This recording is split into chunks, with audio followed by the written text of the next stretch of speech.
Welcome one and all to the 7th International Workshop, which was conducted on a span of days starting from 21st May to 23rd May, that is today, the last day of the workshop. About Mediate Guru. Mediate Guru is a social initiative led by members across the globe. The aim of our organization is to bridge the gap between the general public and litigation. We are creating a social awareness campaign for showcasing mediation as the future. Having successfully conducted various international webinars promoting alternative dispute resolution, having a reach in more than 100 countries around the world, with an international family growing each day, we strive to provide you the best lecture series through the best speakers around the globe, so that you can have a value addition today. I feel honored today to welcome our esteemed speaker, Professor Dr. Bryan for the third session of our international workshop. The session will be on the lawyer's role in mediation. Professor Dr. Bryan is a professor of law and civil justice at Newcastle University, UK, a post he took up in April 2019. He is chair of the Validation and Accreditation Panel for Relationships Scotland, trustee of the Arab Mediation Centre, and former board member of Scottish Mediation. He also served on the academic committee of the Civil Mediation Council, England and Wales, for a number of years. He has also penned down a book called Lawyers and Mediation, Springer 2012, second edition forthcoming. Thank you so much for joining, everyone. Sir, you may begin. Well, thank you very much for that introduction. I hope that everyone can hear me loud and clear. I'm absolutely delighted to be here today and be part of this seminar series. It's great to support Mediate Guru because they've done such fantastic work in the last short period of time, helping disseminate the message about mediation globally, actually, in different ways by running events and seminars. I know that they've done a huge amount of excellent work in the field, and I'm just really happy to come along and be part of that journey with you all. So today, I'll begin by saying I hope that you're all safe and well in these difficult times. And one thing I was talking to with the team before we came on air today is that the only, I think, positive impact of COVID has been the acceleration of events like this, online webinars and seminars, reaching out across the globe, inviting participants from different countries, and hopefully that will be something that continues in the years to come. So I really hope that all of you are safe and well right now, wherever you may be. So I'm going to just share my screen with you now. Oops, I was too quick there. Let me just start it again. Right, I'll try to get it to come on. That seems to be it now. A little technical issue there. So what I want to talk about today is the role of lawyers in mediation, past, present, and future. I know that many of you here will be law students. So it's great, I think, that I'm getting the chance to talk to you about this, because something that what I'll talk about will become clear is that in the past, lawyers have been absolutely instrumental in helping develop mediation. And I'm sure that's going to be the case in the future as well, as we see mediation develop further globally across different jurisdictions. And lawyers are going to be heavily involved. So young lawyers, people like you who are young mediation enthusiasts, you are the future of mediation. You are the lifeblood of mediation's future development. So I'm really happy to get the chance to share some of my views with you here today. So to move on to the first slide, which really sets out and breaks down for you the issues that I'm going to talk about in the seminar today. So I want to begin by talking briefly about the role of lawyers in the modern development of mediation. Something that's very important is the second point here, looking at the role of lawyers as gatekeepers to mediation and the related issue of them being dispute resolution forum selectors. And by gatekeepers, I mean the ability of lawyers to signpost mediation for their clients, to shove that gate wide open and channel their clients into the green pastures of mediation. But on the other hand, it can involve lawyers locking that gate and hiding the key and stopping clients sometimes from experiencing what are often the joys of mediation. And dispute resolution forum selectors, what I'm talking about here is the need for lawyers to be aware and have a sophisticated appreciation of the different ways in which parties in different contexts may be able to resolve their disputes, mediation being one of those, and being able to provide advice accordingly. I want to spend a bit of time talking to you about opportunities for new lawyers in mediation. I know that some of you here today will be young lawyers coming through, thinking about potential careers in mediation. And finally, I also want to talk about the benefits of mediation training for law students. As I'll discuss with you, mediation training for law students has grown significantly in different jurisdictions in recent years. And as I'll say, it's not just of benefit for students moving into mediation, but actually I would contend that training students, law students in mediation, simply prepares them better for life as a lawyer, whether or not they encounter mediation at all. So let's just go on to the next slide now.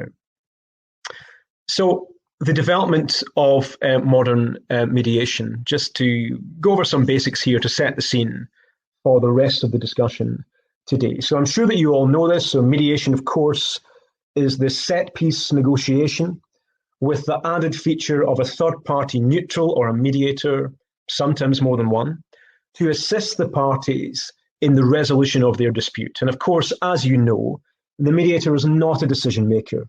He or she does not issue an opinion on the merits of the dispute, doesn't tell the parties what to do, doesn't render a judgment, unlike litigation and arbitration.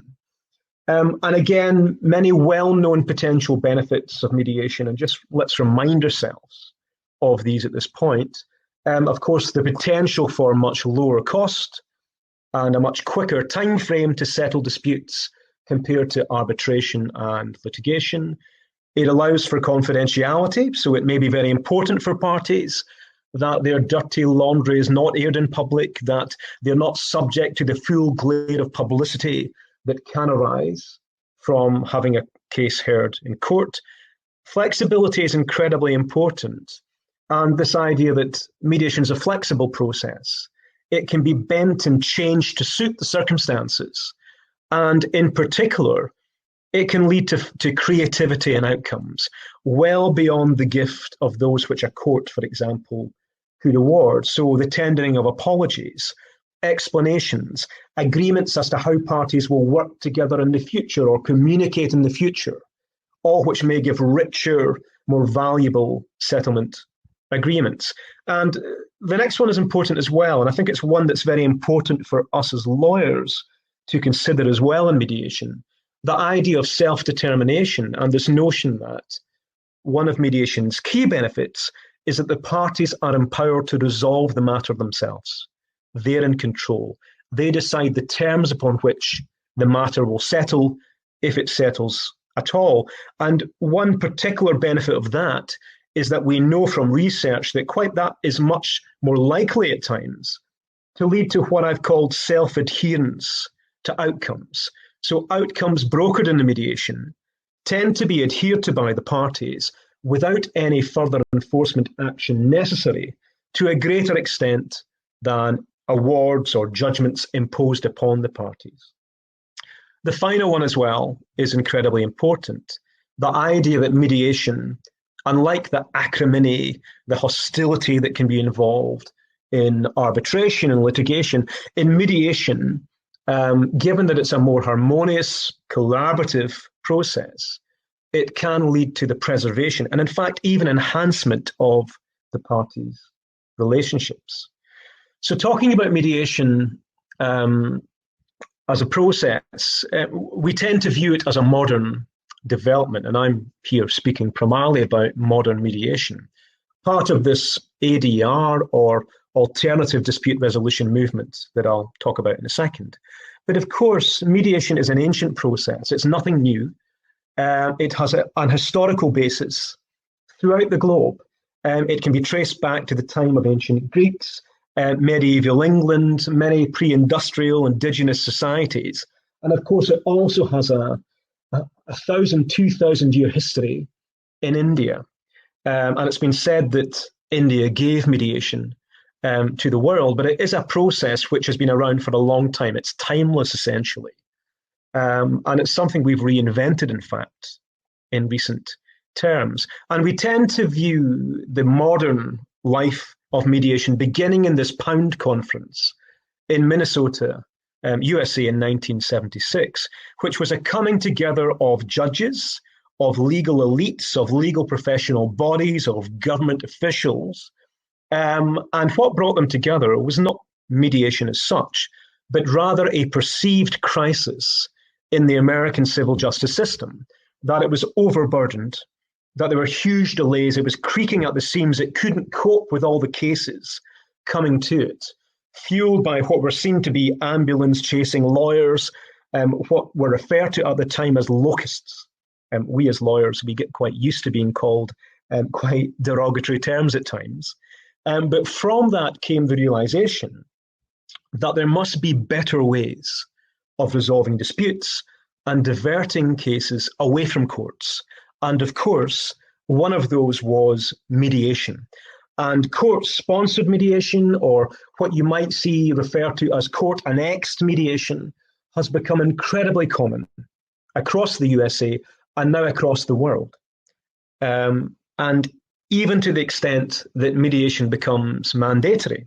So in some jurisdictions, Italy, for example, if you want to access the court in many areas of civil dispute, you must first have a conversation and a discussion around mediation, and that's compulsory.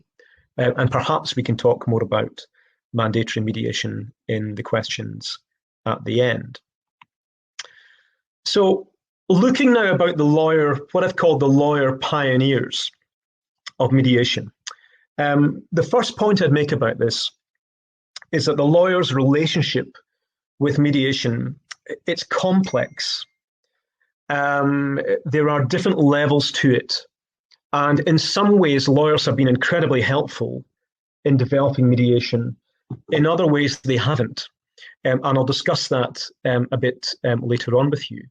But clearly, when you look historically, there have been many developments in mediation, often propelled by lawyers, by judges, by legal elites, by legal professional bodies, such as those in the United States.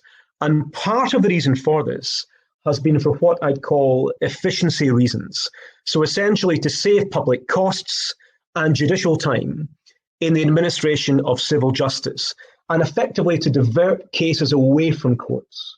So as I've said, in many jurisdictions, the courts have been overburdened, they're stretching at the seams, there are huge delays for litigants who want to be involved in the court process, sometimes almost also very significant costs. And mediation is seen as a way of diverting cases away. So if that's your motivation, you might not be that concerned about what mediation offers, the benefits that mediation itself can offer parties in dispute. But having said that, and I know this from my experience, many lawyers and many judges have become true believers in mediation, real champions of its process.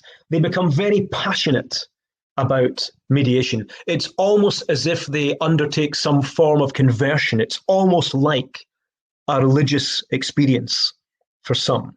And these champions are very, very influential in helping develop and grow mediation within their own jurisdictions. I want now to look at this issue of lawyers as gatekeepers, and this is relevant for many of you who may be going into legal practice soon or are in legal practice at the moment. And I hinted before about this issue of lawyers being at the gates and either opening or closing that gate in terms of allowing their clients to sample the joys of mediation. And this occurs because, generally speaking, lawyers are usually in control of decisions relative to dispute resolution. So how clients will resolve their dispute and what kind of process the clients will use to resolve it. So will we negotiate? Will we enter litigation proceedings? Will we go for arbitration? Or will we suggest mediation?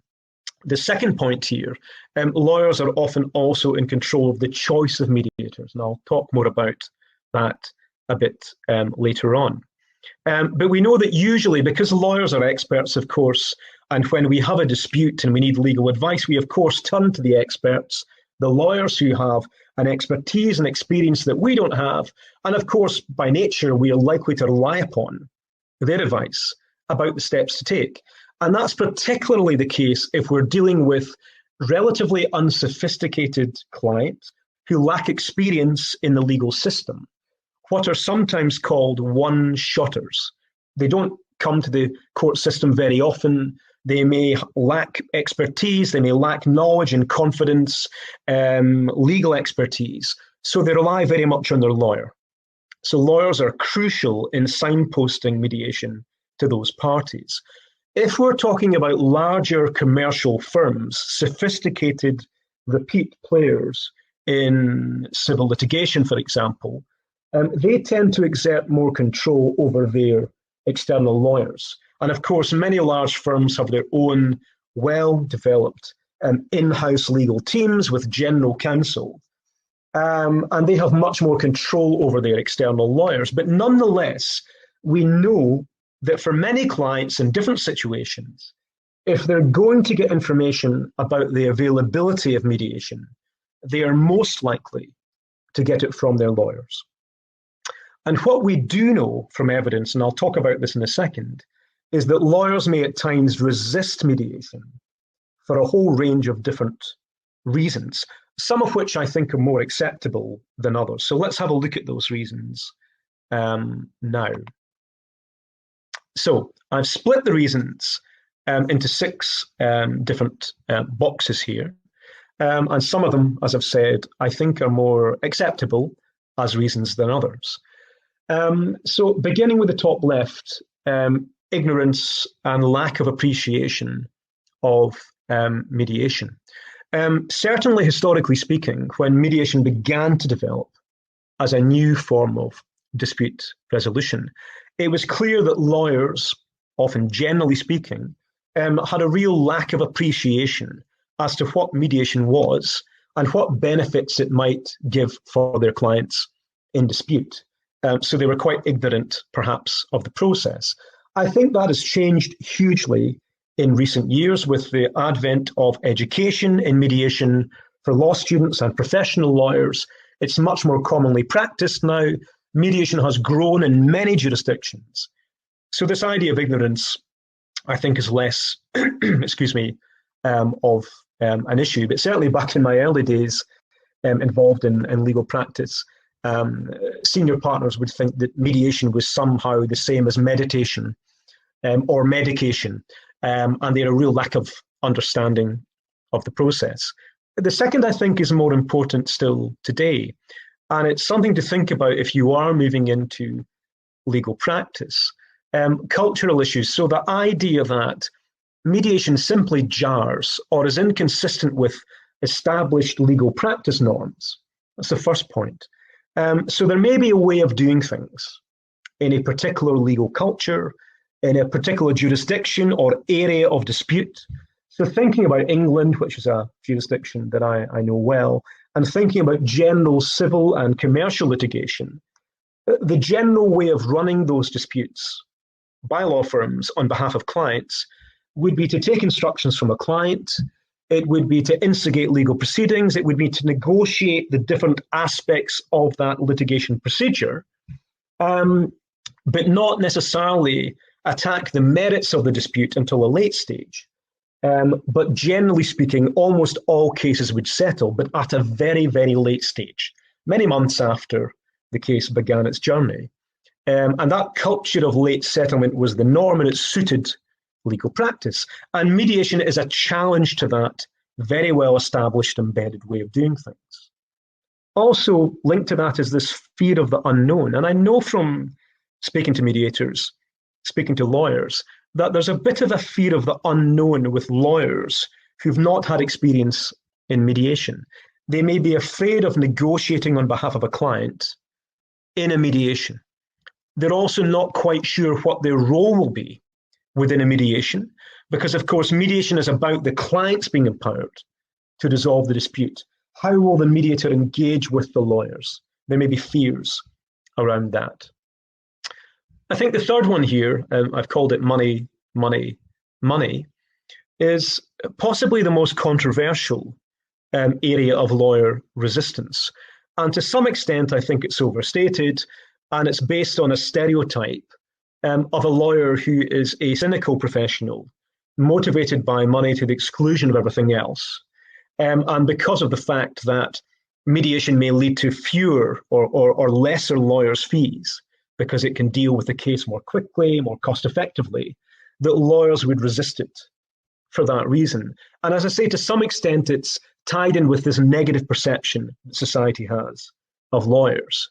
They tend to be very low on the list of preferred professions, just below tax inspectors, people like traffic wardens, and then you have lawyers.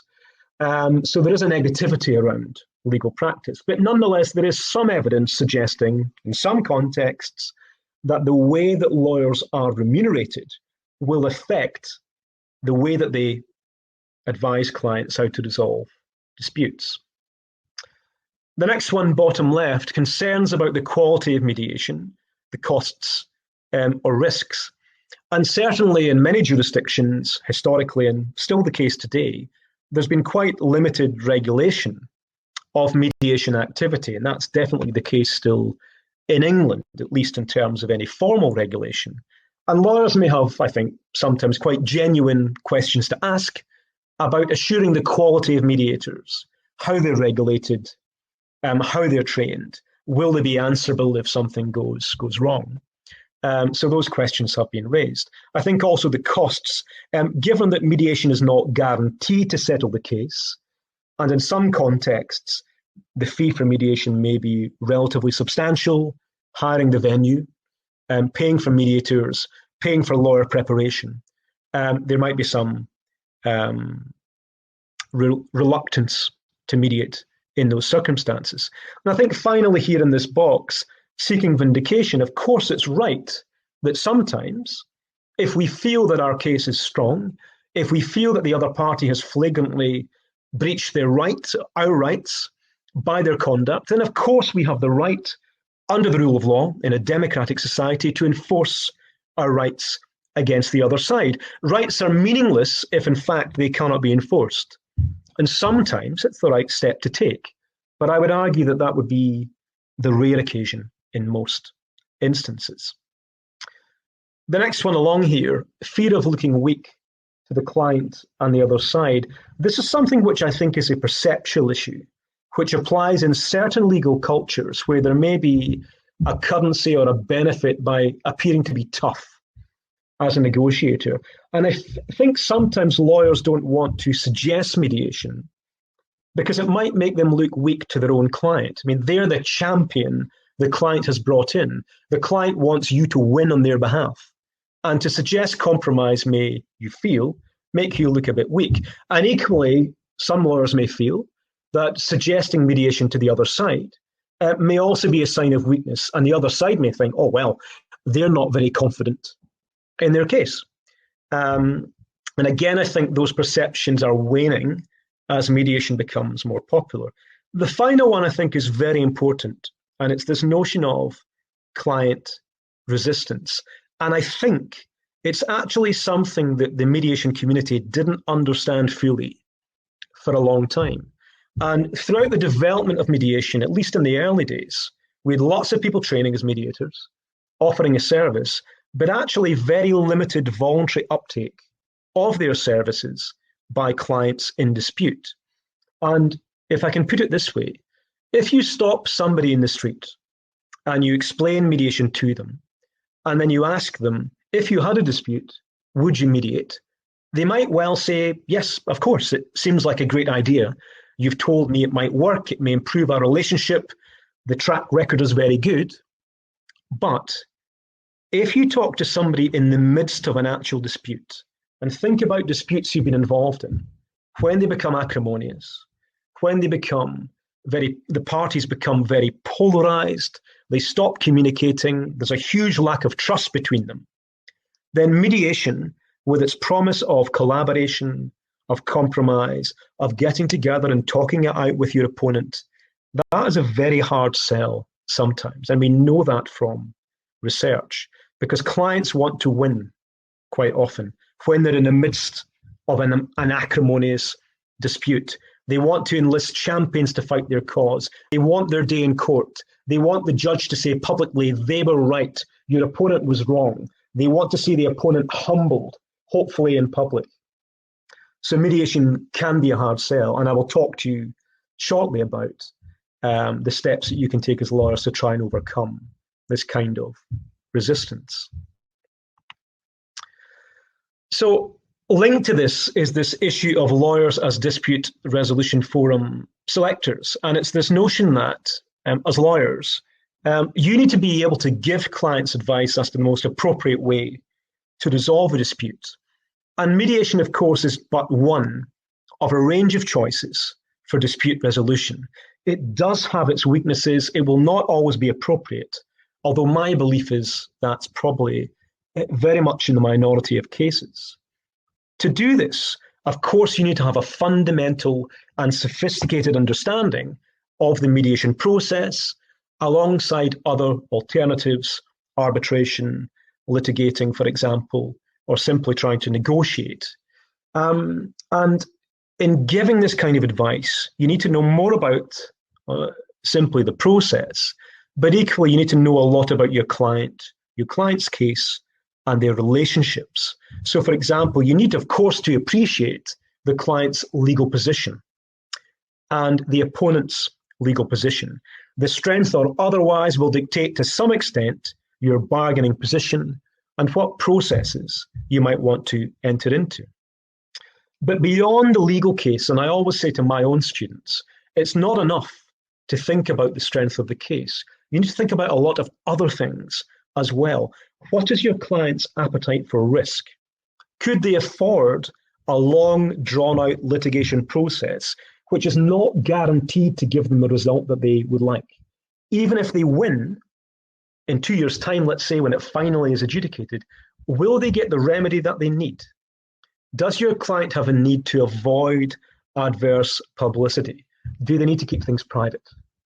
What's your client's needs around costs and time? Do they need to settle it quickly? Do they need to have something done by the other side very quickly to get their business back on track? How is their cash flow? Are they running out of money? What kind of process could give them what they need? You've also got to think about the client as well. What is your client's willingness to compromise?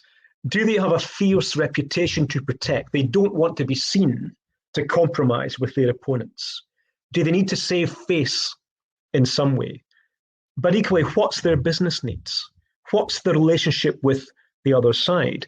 And sometimes that relationship is such that even though you've got a very strong case and you could litigate and you would be confident of winning, the right thing to do is to compromise, because your client cannot afford to lose that hitherto profitable business relationship. They may rely very heavily on the opponent for business, and losing that partnership, which is quite likely in the aftermath of contentious litigation, could be disastrous for them. So encouraging clients to mediate now, the next step, I just want to say a quick couple of words about this. And it's definitely the case, in my experience as well, that clients don't fully understand what mediation is or what the mediator's function is. And I guess if you think about it, mediators are very good at saying things that they won't do. So I will not issue a judgment. I won't tell you what to do. I won't analyze the legal merits of your dispute or give you any kind of value judgment as to the strength of your case. But what mediators actually do is a bit more difficult to describe in the abstract. So lawyers have a job to do in that regard and making it meaningful for the client. Now, as I've said, your client's desire to win may be strong, and that's something that you may have to overcome or live with. There's only so much that you can do much of the time. You may firmly believe that mediation represents a good outcome or a possible good outcome, but the client doesn't want to hear that and wants to go to court. Sometimes that's simply the case. But what you can do is emphasize the confidential nature of mediation, and crucially, the fact that generally it's without prejudice, which means that if it's unsuccessful, the parties can still continue to arbitration or litigation, and that crucially, generally speaking, nothing disclosed by the parties in the conduct of that mediation can be revealed in any consequent litigation, and mediators generally cannot be cited as witnesses in any consequent litigation. You can also discuss the positive evidence of success. We've got quite a bit of data now from different contexts suggesting that mediation works much of the time, that parties settle, parties are happy with the process much of the time. And even where mediation doesn't produce a settlement, we know that it can still be of great use in helping narrow the gap between the parties, and quite often leads to an amicable settlement in a short period of time down the road. So this kind of evidence can be very useful.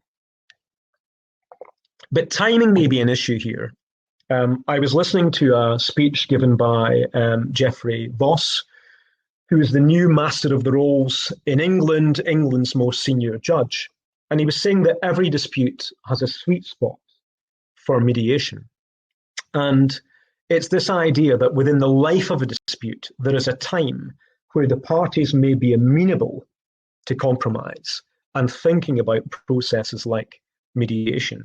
I think that most mediators would prefer mediation to take place as early as possible, because that way the clients save time and money, and they can go about their business at an earlier stage after receiving or agreeing a settlement. But the reality is that quite often clients don't want to hear that, and you have to wait until clients start to go through the litigation process, they start to experience the pain, they become browbeaten by the process, and they say, right, I'm ready to compromise now. And equally for lawyers, I think this is also an important point. You might feel that you need to know more about a case. You don't know enough about the evidence yet, about the legal arguments involved, to produce a settlement earlier. And so for a more informed settlement, you want to wait a while until matters become clearer. And of course, it does take two to tango, and your opponent may also need convincing. And I've talked about the lack of trust between parties. And we know that sometimes a party may reject an offer to mediate from the other side out of hand because they simply don't trust that the other party is acting in good faith. Things like court promotion, where the judge or a court promotes or compels mediation, gets around that problem. And equally, the embedding of mediation in contractual clauses can also help, where there's a mediation clause in a contract, where if a disagreement occurs, then automatically the parties will mediate prior to entering into further legal proceedings. So I want to move on now to discuss a few issues around mediation training with you and the value of mediation training for law students. Historically speaking, and I've been in this field for quite a long time, in fact, over 25 years, and at the outset of that, there was very limited exposure to mediation for law students and others. But great strides have been made of late. So I'm aware, for example, that in India, the professional rules have been changed quite recently so that all law students are required to be educated to some degree in alternative dispute resolution, including mediation. And certainly across many jurisdictions, there's far greater education going in to law schools regarding mediation now. We've also seen the advent of student mediation competitions.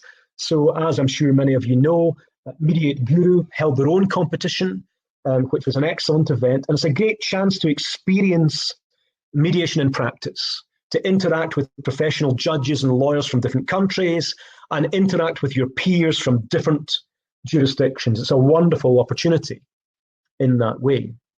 And what we know from research is that there is a proven link between mediation education and increased practice by lawyers. So if lawyers know about mediation, they're going to be more likely to be receptive to using mediation in their practice. But I think, having said all of that, the final point on the slide is something that I think is actually more important. Mediation education, in my view, simply renders students better prepared for life as a lawyer. So whether or not you go into mediation practice or you encounter mediation at all, I actually don't think it's that important, because teaching students about mediation and negotiation, understanding the process, it's of significant benefit in helping students prepare for legal practice. It develops your communication skills. You become better negotiators. You become an expert in dispute forum choice, what I was talking about before, understanding different ways of resolving disputes. You learn to handle emotion to a far greater extent. Some mediations are incredibly demanding, incredibly emotional, and you can understand that emotions can affect all disputes, even high-value commercial matters, which we might think are cold or all about money, but in reality there are personalities involved here. There are great emotions involved, and you learn how to handle that properly. And you also, crucially here, you better understand your client's real interests. It's not just about the strength of a legal case. It's about their motivations, their needs, the need to preserve a relationship, the need for confidentiality, for example. These are incredibly important. And I think also you learn a lot about yourself. I'm sure that many of you have been involved in mediation training, and you do learn a lot about your own biases, your own preferences, your own weaknesses, your own agendas. And that's something which can be valuable absolutely for all of us. So challenges for lawyers in mediation. I want to say just a couple of things about this, then I'll talk a little bit about careers to end. Now, mediation is not lawyering. Now, having said that, I think there has been an attempt by lawyers at times to claim mediation as legal practice, but it's different. It's a different beast. And although the law is involved and being a lawyer can be helpful, absolutely, in terms of preparing you for life as a mediator, it's very different in some ways. I think we as lawyers, and there's been some research on this, we like to be in control. We like to dominate. We like to tell people what to do. We like to solve our party's problems. We like to analyze legal issues. We like to tender advice. And we're comfortable in that framework. But of course, practicing as a mediator is not like that. There are elements where they may be important, but it's a fundamentally different kind of role. In mediation, you've got to step back. You have authority, but you've got to ration your use of that authority. Empowering others, the clients, to resolve it in a way that suits them is key. And the primacy given to clients in facilitating a conversation for others, not imposing your own will, can be really challenging. And I know that when I do training for my students, they find it really difficult not to give advice and tell the parties what to do, because they've been doing that all their university days. So it can be a real challenge for lawyers of all kinds moving into mediation. And I guess that linked to that is a point that I won't talk about much here. There is a challenge that lawyers may pose for mediation. And we've seen this idea of lawyer capture or lawyer domination of mediation in many contexts, where pretty much all the mediators are lawyers. And lawyers may dominate proceedings where they talk instead of their clients, and it becomes a conversation between a lawyer mediator and the lawyer representatives in the mediation. And my fear about that, which is becoming commonplace, is that some of mediation's qualitative principal benefits and values may be lost. This idea of self-determination, creativity, parties resolving the matter in a way that suits them. This might be lost if lawyers become too influential in the way they dominate the process. So what I would say to you is that as lawyers moving into mediation, treat the process with care and give it its due respect. It's not simply another facet of of legal practice.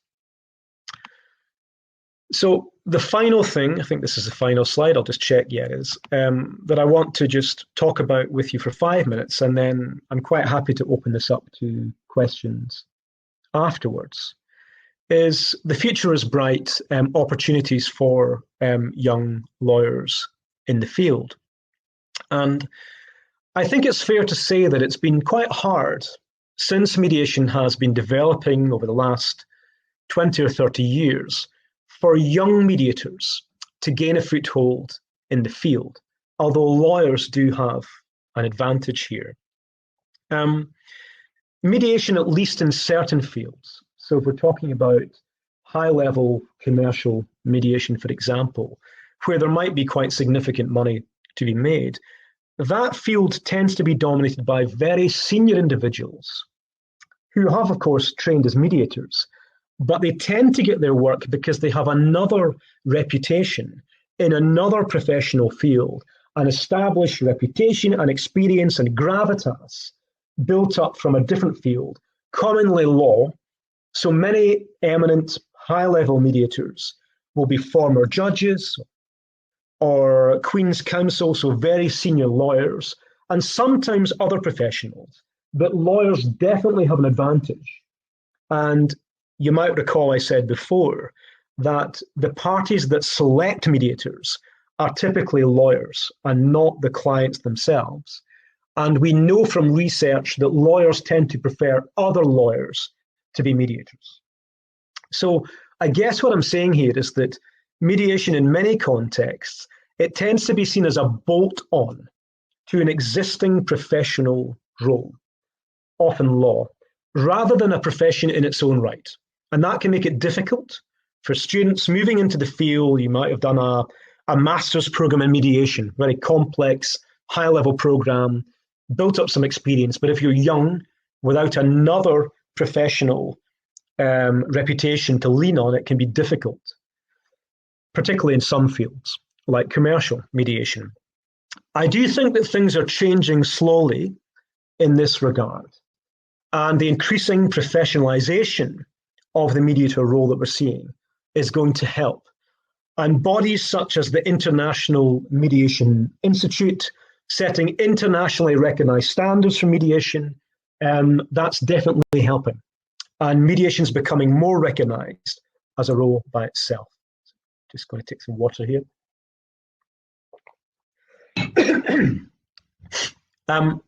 Something I think that you do have a great opportunity in as a new lawyer is not necessarily, at least initially, as practicing as a mediator, but becoming known and getting a reputation as a skilled mediation advocate or representative for your clients in mediation.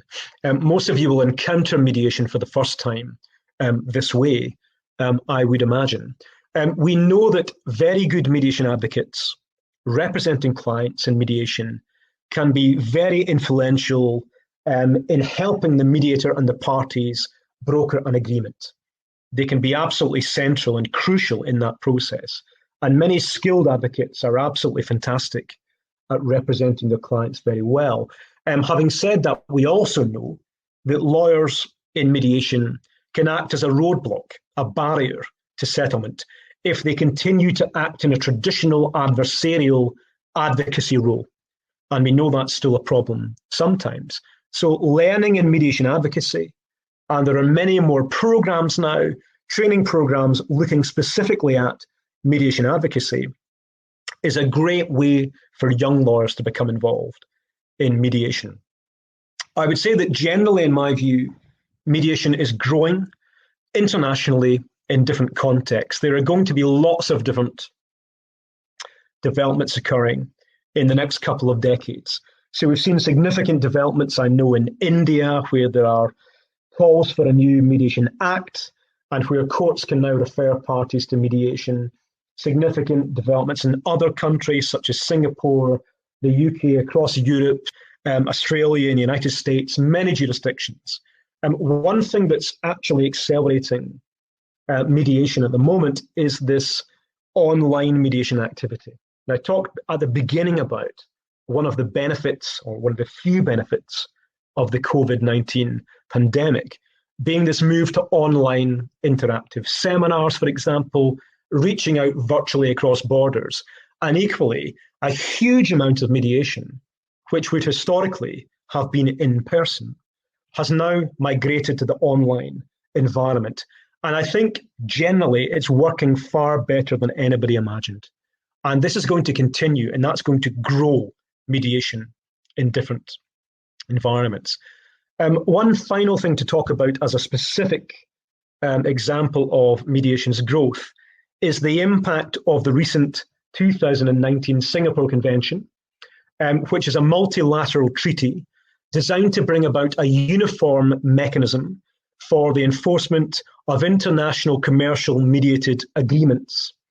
And this has been signed now, I think, by around 60 countries and ratified by perhaps half a dozen. But that number is growing. And this may lead to the development of cross-border international commercial mediation, but also developments within different countries' jurisdictions. So for all those reasons, I think mediation is on an upward curve.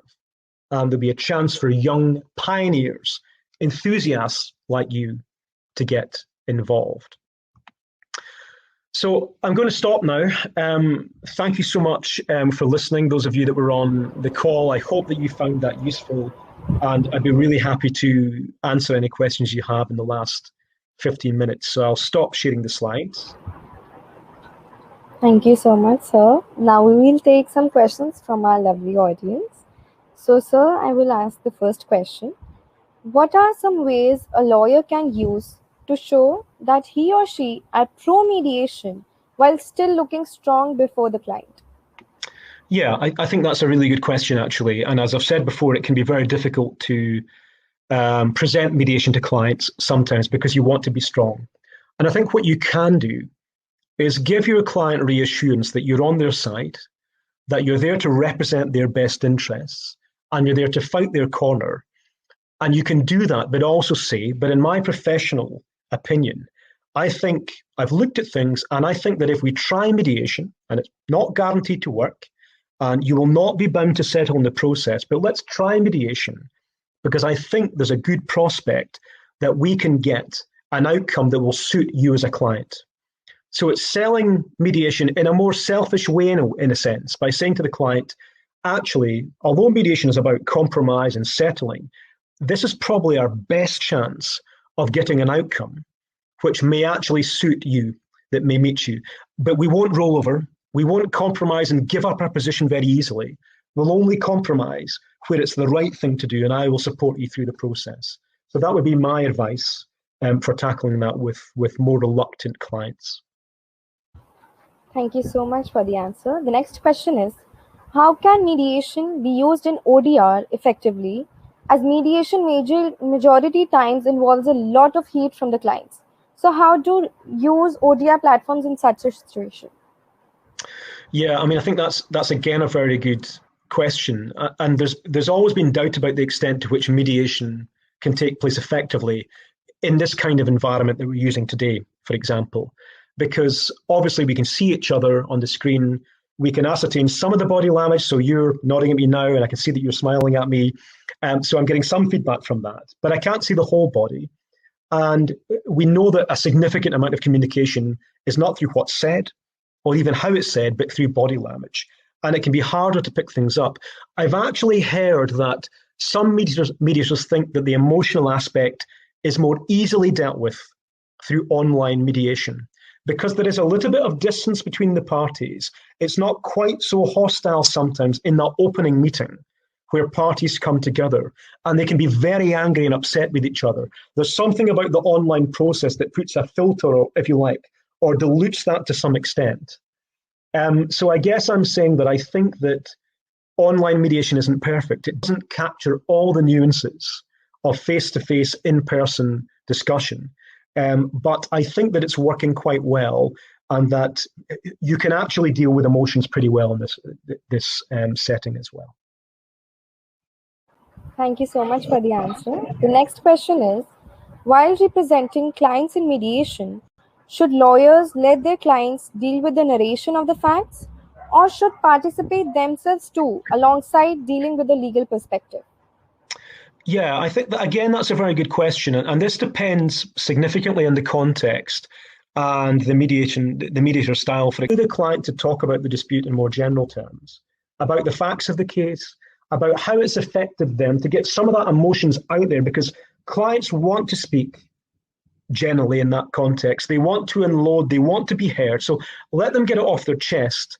And then the lawyer can come in afterwards and then focus more squarely on the legal aspects of the case and say, well, actually, it was great to hear from the client there about that.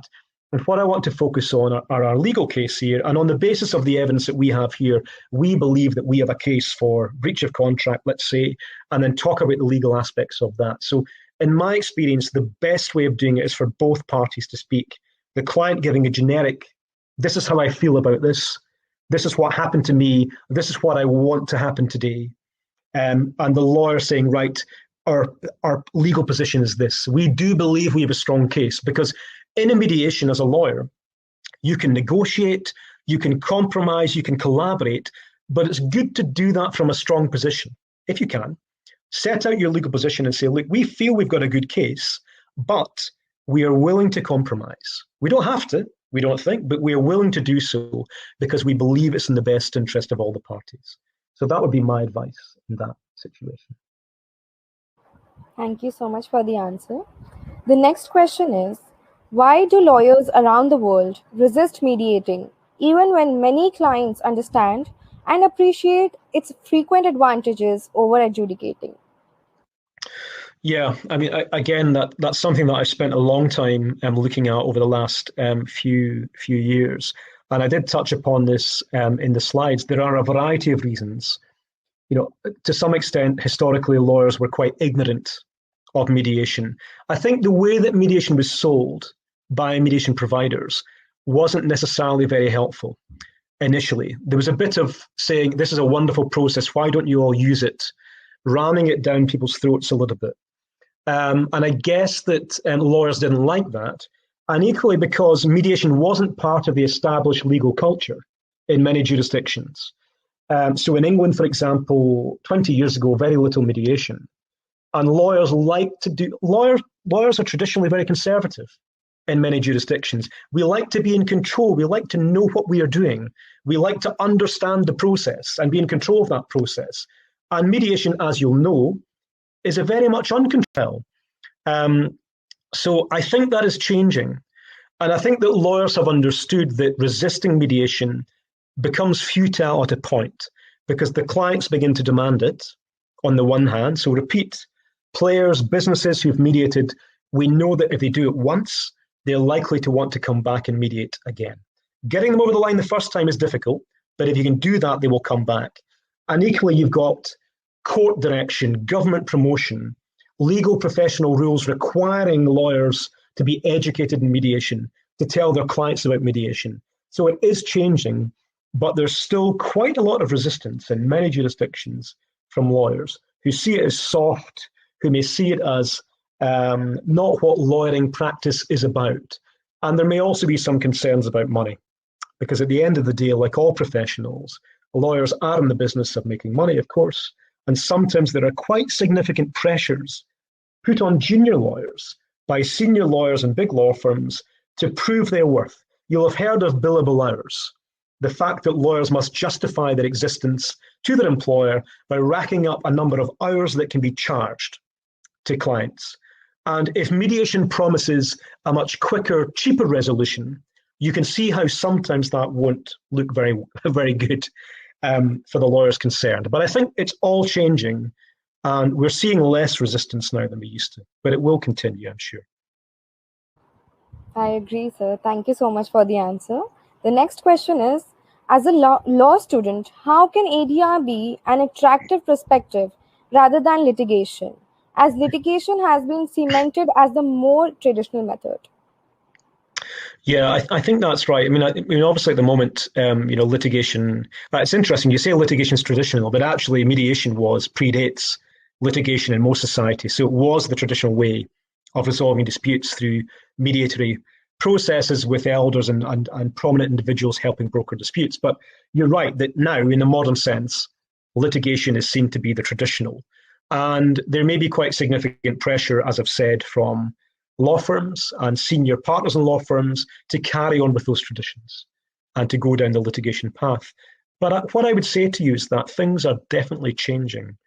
Even in the last 10 years, we've seen quite significant developments in mediation in different contexts.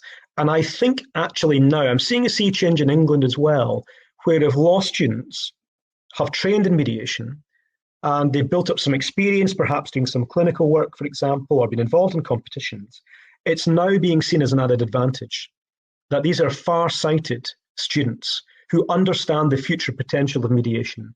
So they're proving to their employers that they're aware of it, they've got involved already. And that's something that's going to be... The feedback form before you leave in order to receive your certificates. The feedback form is attached. Thank you everyone for joining us. Mediate Guru in upcoming September is organizing an international arbitration moot competition 2021. If you are interested, check us out for more details at www.mediateguru.com. If you don't want to miss any updates from Mediate Guru, follow us on our social media platforms and also join the WhatsApp group sent in the chat box. Stay healthy, stay safe. See you all very soon. Thank you so much, sir. Well, thank you so much, everyone. Thank you all for coming on today. I've really enjoyed it. It's been a fantastic session, and I hope to see some of you again soon. So thank you so much. Bye-bye. Bye, sir. Thank you.